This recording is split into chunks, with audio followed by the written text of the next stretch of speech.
எழுத்தை நம்ம எப்படி உச்சரிக்கணும்னா அலிஃப் அலிஃப் அலிஃப் இந்த மாதிரி தான் உச்சரிக்கணும். இந்த எழுத்தை உச்சரிக்கும் போது அலீஃப் இந்த மாதிரி உச்சரிப்பாங்க.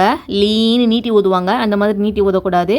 இரண்டாவதாக அலேஃப் அலேஃப் இந்த மாதிரி லே இந்த மாதிரி சாச்சி ஊதுவாங்க, இந்த மாதிரியும் ஊதக்கூடாது. மூணாவதாக நார்மலாக அந்த ஆவை சொல்லுவாங்க.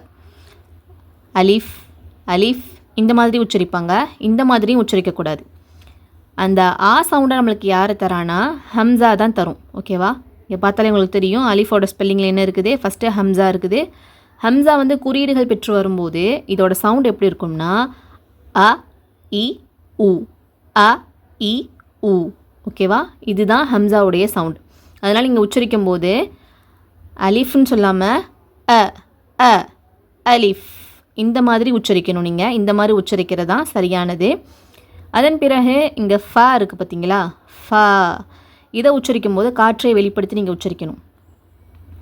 ஃபாவோட மஹ்ரஜ் எப்படி வரும்னா மேற்பற்களுடைய கீழ் ஓரங்களை உங்கள் கீழ் உதட்டினுடைய ஈரப்பகுதியில் வைக்கும்போது ஃபாவோட மஹ்ரஜ் உங்களுக்கு கரெக்டாக கேட்கும்.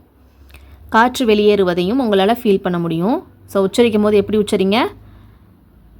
அ லி இஃப் அ லி இஃப் அலிஃப் அலிஃப் இந்த மாதிரி உச்சரிங்க. இந்த மாதிரி உச்சரிக்கிறது தான் சரியானது.